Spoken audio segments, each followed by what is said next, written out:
Hi there. We're on week 7 now, and I know that y'all have done a lot of work this last week getting all of your note cards together. So for this following week, for week 7, I would like for you to organize your outline and start your rough draft. So to that end, I'm going to go ahead and start with a sample, the sample one that I did, my project. I'm going to go to the critical race theory. And the first thing that I want to show you is something that I really had not talked about before. Shame on me for that. Let's go to your note cards. We're going to come to that here in just a minute.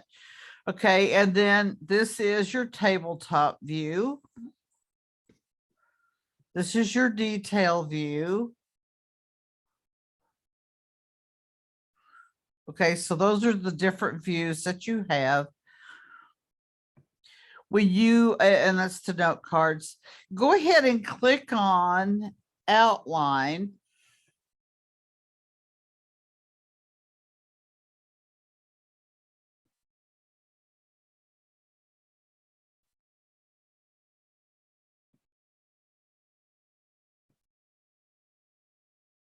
I do apologize. I switched to the one that I haven't really developed yet. What I wanted to show you is when you go to tabletop view,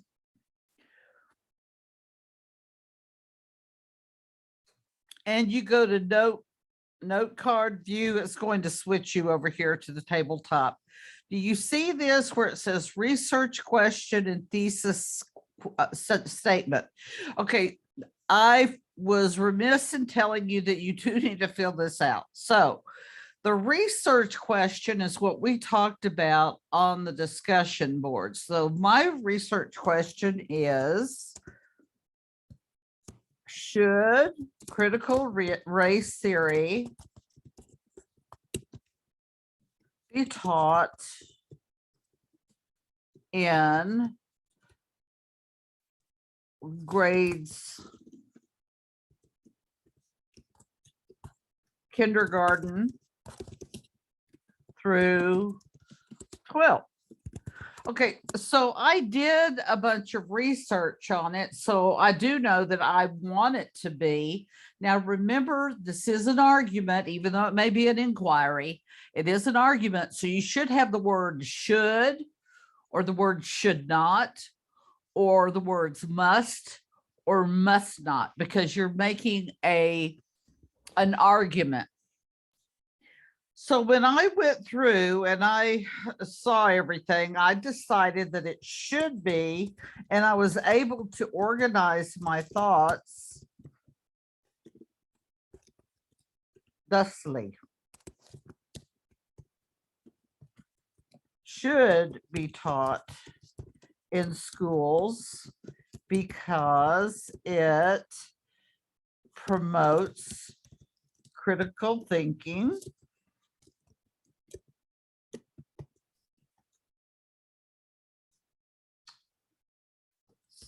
collaborative skills, and it helps launch a new generation of problem solvers who will do their best to improve race. I don't really like that. Racial tensions in the US. Now, you know what? I may not want to use that when it's all said and done, but I'm going to go ahead and I'm going to put that there and leave it. Okay, so now every time I open one of these things, it's going to show me my research question. So if I'm wondering what, and I forget what I'm doing my research on, you'll always have it there at the top. It'll always say that. You can click on it and you can go, oh Lord, okay, well, am I going off the deep end over here? Am I not talking about that anymore? And that some of you have actually written to me and said, hey, I changed up what I'm saying because of my research. And I think that's wonderful because that's what research is for, to explore, to find new things. But you should go ahead before you submit this project, go ahead and put the research question in your thesis in. So after you answered this, you should have a pretty good idea of what your thesis is going to be. And notice I put should. Now you could put must.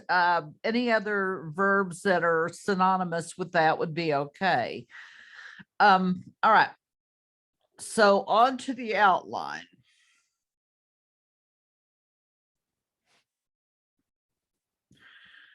Now I went back over here. I'm gonna just do that.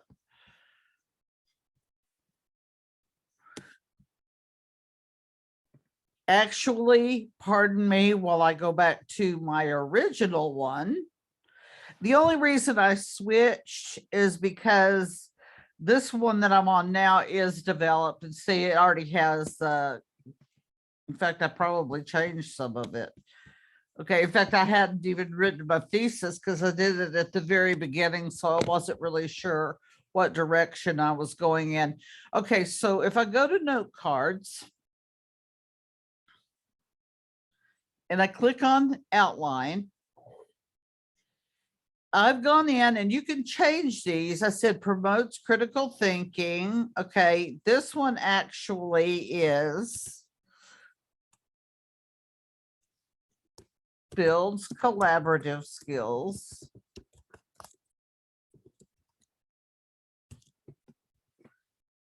Now, the third one is, now I know more about what I want to write there. Okay, the third one is my opposition, and it is too much like Marxism. Okay, so that's going to be that. And I realize these are not complete sentences, and that's not a problem because you're going to turn them into that. Okay, so then my last one is my thirdest main point, my third and strongest main point, which is it's going to encourage students to promote change. And so we're going to have a new generation of people who are going to try to set this country back straight, or not straight, but I don't know what the word is, make it more harmonious than it currently is. And I don't think that it's ever going to be perfect, but we can sure try. That doesn't mean you can't try, because it's going to help. Okay, getting back to this. And so what I've done, I went over here and I arranged all of my cards. Now, yes, I took them out of their piles. Now, notice I've got a whole lot in this first one, the one about problem solving skills. I have one about Tucker Carlson that you'll read later in my rough draft, but I just stuck it there because I really didn't know where else I should put it, but probably I'll put it at the end and maybe a little bit apart from it. But if I wanted to put legacy of, if I want to put this card where I have the Ariana one, actually, it's not gonna let me do that. Hold on.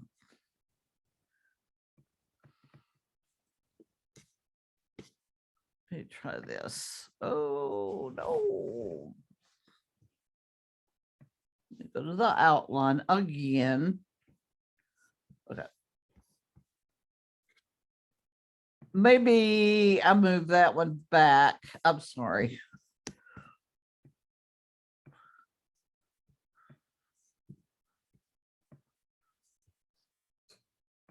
Okay.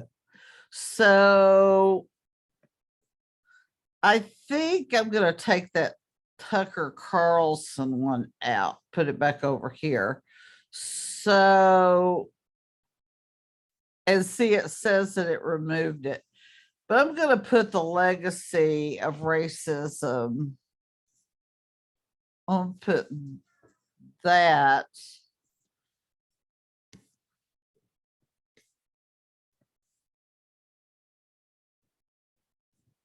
Okay. All right. I don't know that I would want to leave that one there. I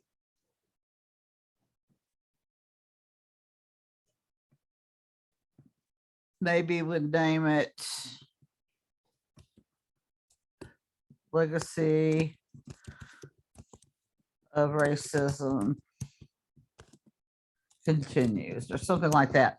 These are really the only reason you're even moving these over here is because you're organizing your thoughts. Now, in reality, you're not going to use more than probably 12 of your cards, if even that. I'm not sure.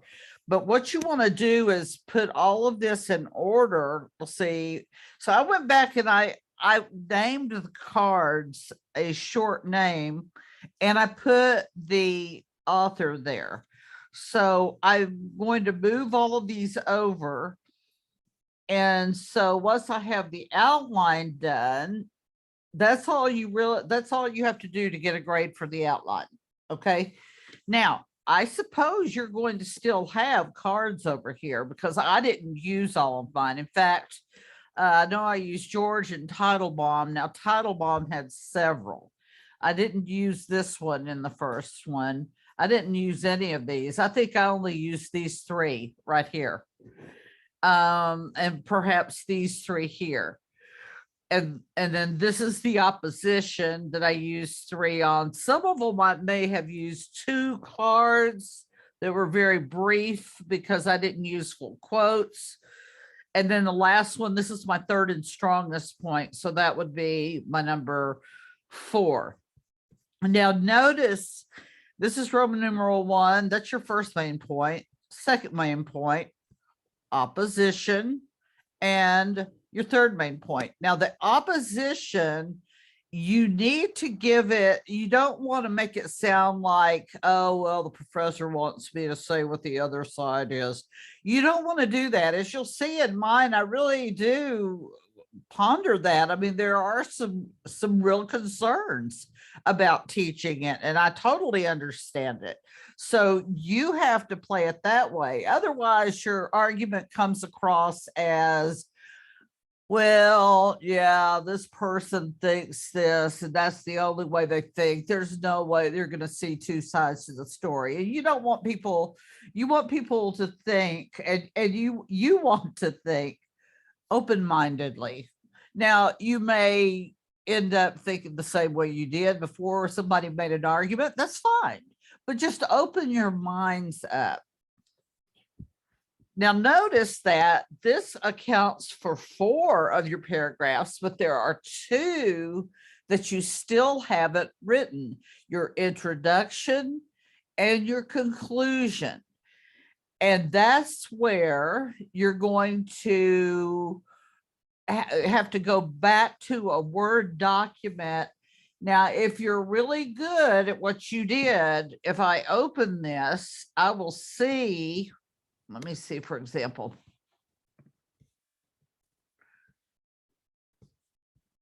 Now, George, actually, yeah, I've got to go back and put my page numbers in here.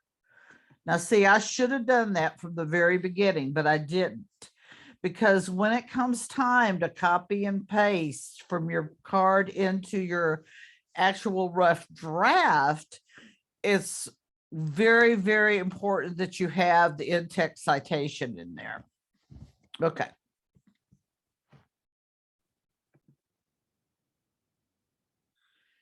Okay, let's now go to week 7. I want you to click on that. It'll be open by the time I finish this.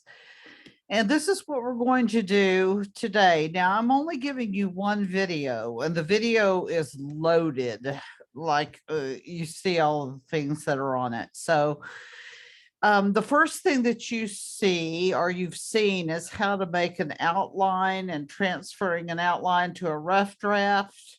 You can put a check there if you've already done that. Then formatting your draft, we're going to talk about works cited and in-text citations, transitions, especially between paragraphs, but one sentence in a paragraph needs to lead to another one, which adds more information to the previous one, and so on, so on. Everything needs to be interconnected without repeating it. You're going to look at types of leads in an introduction. And I just made a PDF of something I found on the internet, which is better than I've actually done PowerPoints on this in the last 30 years, but I think this one is good. I like it better. So I made a PDF of that for you. And then correcting citations from Academic Search Complete, just because, in fact, that should be italicized, but you'll see that on the hard copy of the worksheet. Well, it's not really a worksheet, it's just a sheet. That even when you copy them from Academic Search Complete, you emailed the article to yourself, you copied and pasted that citation, it's still not correct. And there are several things. One for sure that is going to be incorrect on it. It's going to say EBSCOhost instead of Academic Search Complete, but there's also something else that you need to be aware of. And I noticed that several of y'all have run into this problem. You'll recognize it when we get there. Your MindTap grammar, these 3 activities are due, should take between 4 to 6 hours to complete. Okay, now actually not, I did say 1A through F. It's really 1B through F. B through F, and I'll go back and I will change that and correct it. But here is your research checklist. You've got actually like a little arsenal of things that can help you there. Then when you're finished with your rough draft, you need to turn it in there. And of course, that should have an introduction and the conclusion. And now, here in a day or so, maybe 2 days at the most, I'm going to post a copy of my rough draft. And what I might do then is give you some clues as to, well, let me just put it this way. I think I'm not going to put it, I'm going to show you what the imperfect looks like, and then later I'll show you how to perfect it. But be watching for that. I'll be emailing you about that. But let's just now talk about this.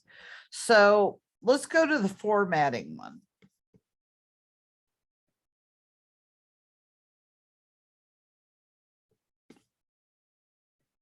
Let me go back here.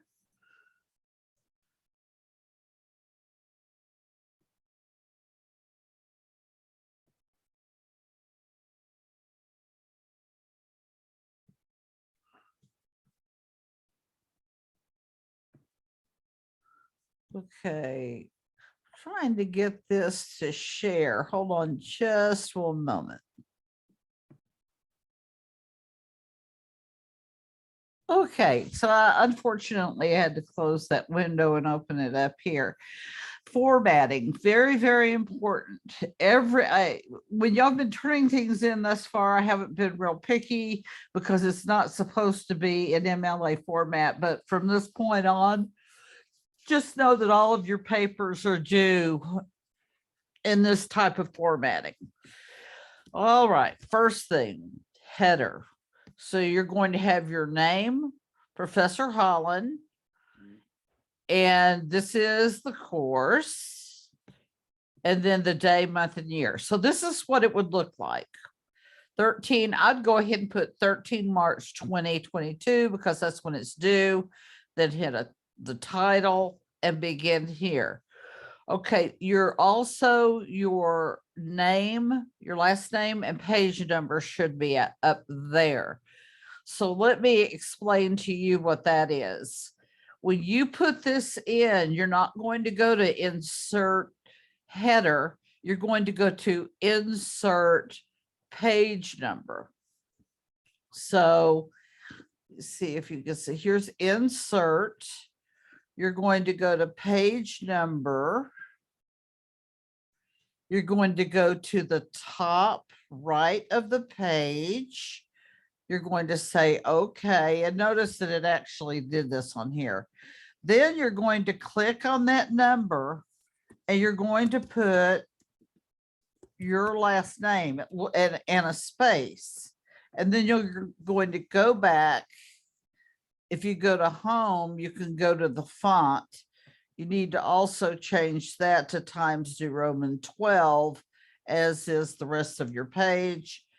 There you go. You just click out of that. So that's how you do that. You go to insert page number, not header, because if you go to header, all of the pages are going to say 1. If you go to insert page number, then the next one's going to say no 2, and then no 3, and no 4, and so on. Okay, so and it tells you how to do that there. Make sure everything is in Times New Roman 12-point font, 1-inch margins all around, double spaced. It has to be 4 pages at least without the works cited. So your works cited would be page 5, but you should have 4 pages with your 6 paragraphs on it. Works cited, it should be on its own dedicated page after the last page of the essay. Do not put it at the end of another paper, page. It is its own page.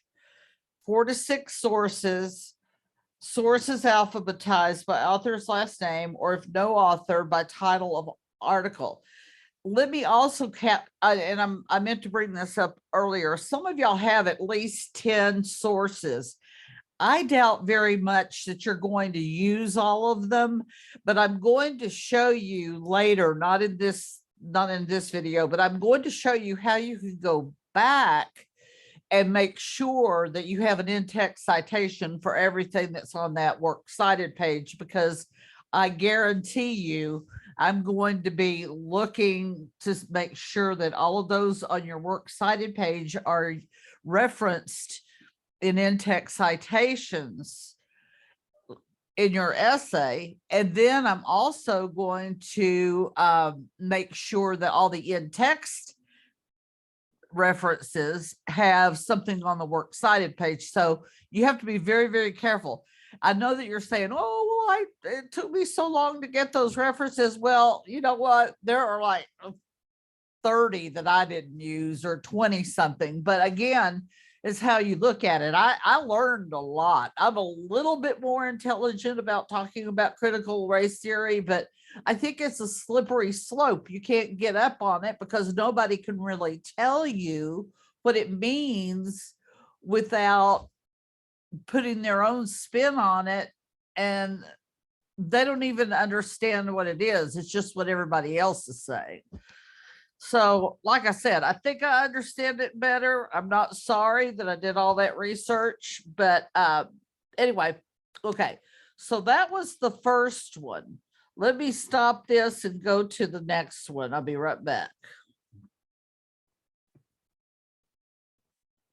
Okay, I just did the formatting. Now I'm going to do the works cited and in-text citations.doc.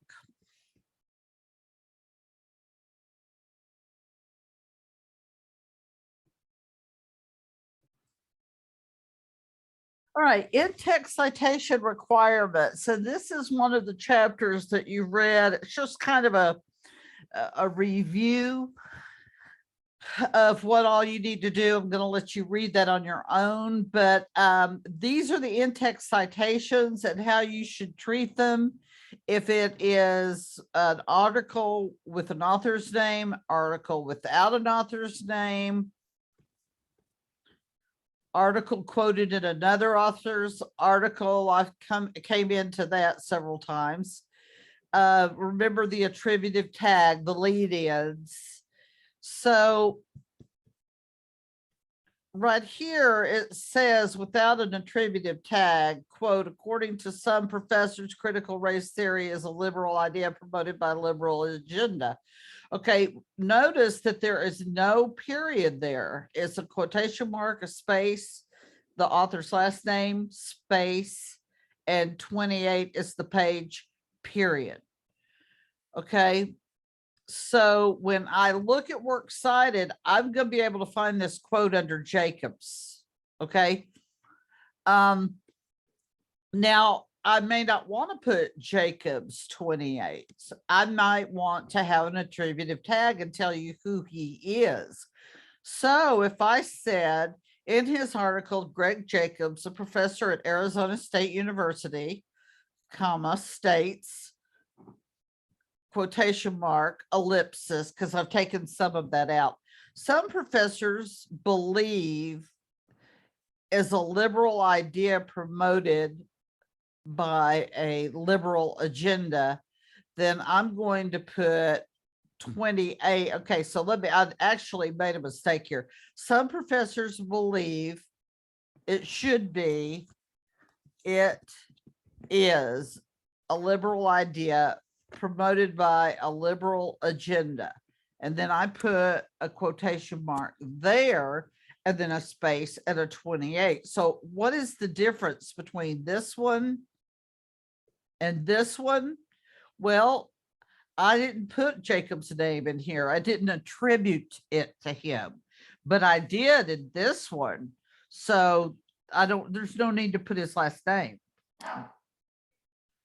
Okay, then here we've got an article without a last name. So let's say there's an article, it's called Critical Race Theory, gets its roots at Harvard University in the 1980s. It's from, and so what I did, there is no author. So I put the quote there. It doesn't have an attributed tag, just say critical race theory gets its roots at Harvard University in the 1980s, and then a space, and then I put the name of the article, and then in parentheses and a space and the page number. Notice I don't put P there. I don't put PG. You simply put the page number. Okay, and then a parentheses, period. The entire article actually is critical race theory is not a liberal idea, but as you've read, you can shorten it. So, I mean, you don't want to write this whole thing in parentheses. That's ridiculous. So as long as there's not another one that starts that way that you're going to have to cite, then I would just shorten it. Likewise, if there's no attributive tag, well, that's actually the same thing. So, oh, and critical race theory is not a liberal idea, comma. The author claims critical race theory gets its roots at Harvard University in the 1980s. This one right here, I think I copied that twice, so that should be taken out. Okay, I need to fix that. Okay, and then so since I gave the name of the article, critical race theory is not a liberal idea, I did attribute it to that article. So I will only put the page number of the article there. Now, some of y'all are going to have some people talking in other people's articles. So, for example, without an attributive tag, A parent whose child attends public school 14 in the Bronx says, quote, I lived in Russia as a child. Equity was used as a way to starve our people and whip them into believing the same propaganda. Okay, she did not write that article, and I'm not, I could put her name, but I'm not. But I put QTD period in Jacobs 55. So remember that article up here that I had, and it could be Jacobs wrote more than one in my paper, but that right here is saying that Jacobs didn't say it, but somebody else did. And it's still giving the page number. What if I said Superintendent of Bronx Schools, Mary McLean, revealed that one of the parents in her district, quote, lived in Russia as a child, where equity was used as a way to starve for people and whip them into believing the same propaganda. Well, okay, fine, but I would still say quoted in Jacobs 55, but I attributed it to the superintendent. Now, another thing that you've noticed is brackets. And I know in math, you know that there's a difference between parentheses and brackets, and there's something else. I've forgotten what it's called. But anyway, if I put a bracket there, you'll often see this in a sentence where your words are incorporated, or the words of the quote are incorporated in your original sentence. Or you'll see it where, let's say you're talking about Joseph Stalin, and it starts out the quote with he, blah, blah, blah, blah, blah. You want to make sure your reader knows who he is. So you would put the name Joseph Stalin in brackets, not parentheses, because what this tells you is that I've inserted or changed a word. It's just plagiarism. If you go in, if you copy somebody's work as your own, that's a no-no.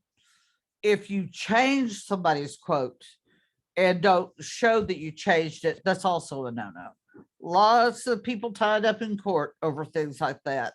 So we want to make sure that whoever wrote it, that they know that we changed it, we acknowledge we changed it. But sometimes I change it. See how it started out with my own original sentence? That's the way I prefer to do it, and then put part of the quote in there. But I had to kind of put the where in there for it to make sense grammatically. And this is just telling you that. And I'm showing you how I changed the original up to make it more understandable. Okay, that is the in-text citation requirements.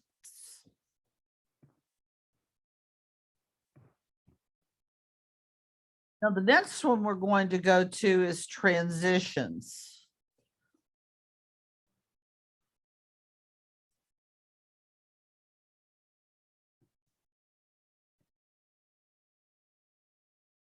This is the transition sheet.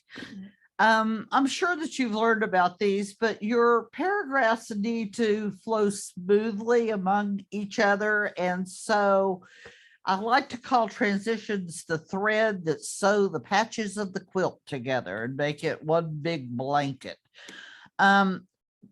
These are categorized. So like if you're adding to something from one paragraph to the next, you might say in addition to, or besides whatever the previous main point is, you want to bring in the new one in the first sentence of the new paragraph. These are different categories.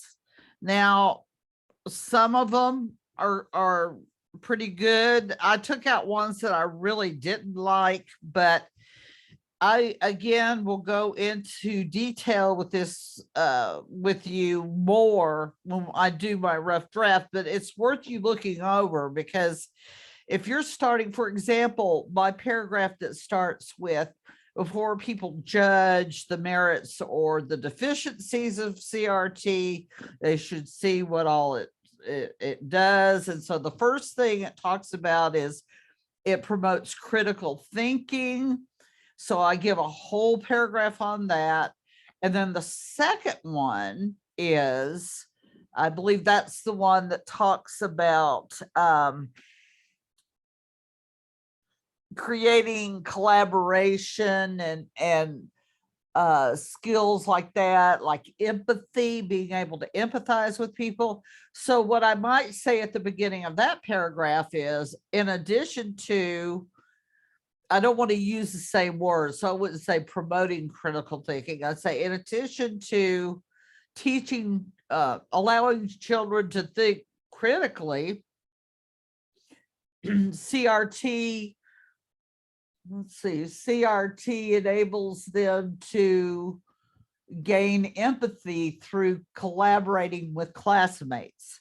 So I might use something like this, or equally important to critical thinking is the ability to empathize with others. And you can do that. No, you don't want to say you.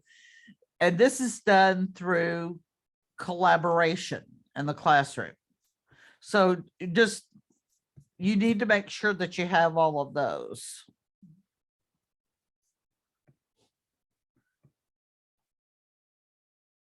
The next one we're going to go to is hand out the CNN, and that's not the cable network news. The CNN types of leads, the one that I told you I made a PDF into. This one, I'm just going to show it to you. I won't go into detail until later, but you can go ahead, because I know some of y'all would love to get all of this done before March 13th, because once you're done with the final copy, you're free until after spring break. So I don't want you to rush, but I'm just saying. So some of y'all might want to go ahead and look into this.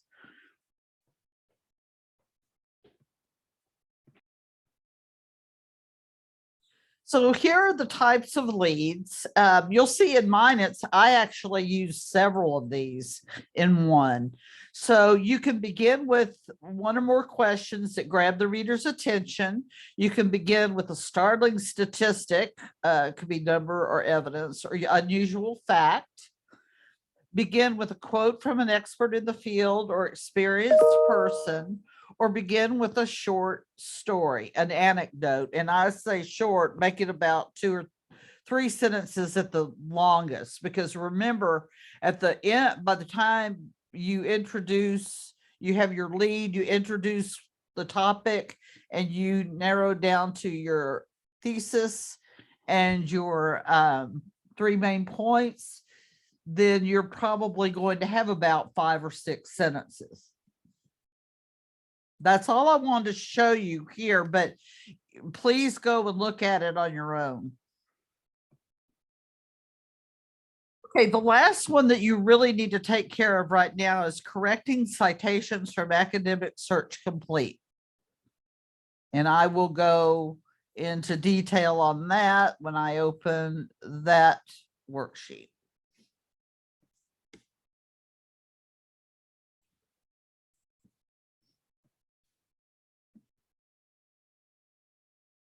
Okay. When it comes to your Academic Search Complete, there are several things that that aren't done correctly. For the most part, they're okay. What I wanted to show you, and this actually comes from somebody's in the class, and this came up several years ago. And one of my students, at first I didn't say anything, and I talked to the librarian and I said, well, you know, these authors' names and these titles, they shouldn't be in all caps, should they? She said no. And I said, well, why are they messing it up on Academic Search Complete? She said, well, I don't know, but students do need to correct it. And so that's what you're going to do. So this is the way it will look when you take it. Well, actually I did the indenting, the hanging indent, but it won't be hanging indented. the main thing I want to show you is going to be in Calibri font.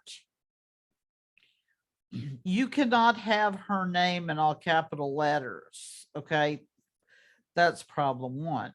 Problem two, this should be academic search complete, comma, with a comma, and it should be in italics. So how do I fix that? Well, right up here, you have a big A and little a. Now, it won't let me do this because it's a screenshot, but what you'll do is you'll highlight that. Then you go to capitalize each word. Oh, actually it will. And it turns it into lowercase. I'm so sorry. Okay, so I'm going to go back.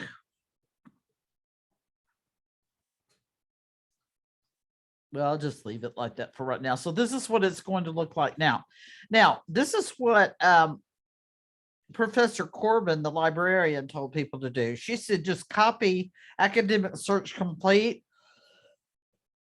and just paste it over all the other ones. So you only have to type it out one time. But let's say you have 6 sources on your works cited page. Then you just save them all to the last, and then, pardon me a minute. You save them all into the last, and then you just paste that over all of them. She said that's the way she did it. If it's good enough for the librarian, it's definitely good enough for me. Okay, so those are some things that I wanted to show you as well.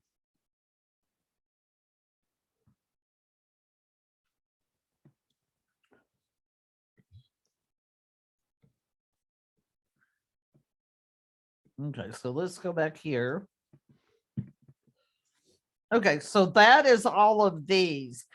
This handout here, you know, again, I know some of you, and I know you're going to, in fact, one of you has already turned in the outline yesterday. You may have done it already today also. It's not that hard to do once you organize your note cards. That's all I'm asking you to do. So I have a sneaking suspicion that some of y'all are going to have the rough drafts due by before Sunday. But let me just say this. The rough drafts are due on Sunday.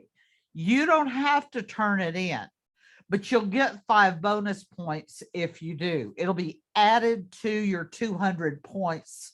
Well, that's the maximum. Let's say you got a perfect score. It'll be added to the 200, so you could get up to a 205, that's a lot of bang for your buck, because that's 20% of your grade. But having said that, you can turn it in anytime before Sunday, but I will not after 11:59 on Wednesday before it's due on the 13th. That's the deadline for you to turn them in. I'm sorry. Let me go back and say this again. The deadline, if you want me to make any kind of corrections or give you some suggestions, I'm not going to rewrite it for you, but I might show you a few things that you need to do. You need to get it in this Sunday. Now, if you don't turn it in Sunday, no harm, no foul. I just will not get it back. I won't look at it and give you feedback. So if you want feedback, forget what I said earlier. If you want feedback on your rough draft, you have to have the rough draft in this Sunday, and that would be March the 6th at 11:59. So that way I'll have until Wednesday to get it back to you. And then you'll have from Wednesday to Sunday to do all of your revisions and turn it in.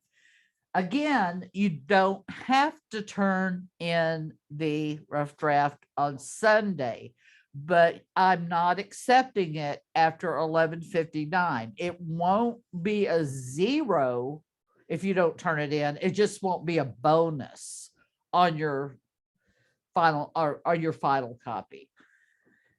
Anyway, I'll try to restate this, but just know you don't have to turn in the rough draft on Sunday. But if you want feedback from me, you got to get it in before or on that Sunday the 6th. Okay, if y'all have any questions, let me know. One more thing that I did mention in here, and let me go back up here. When you turn in your outline,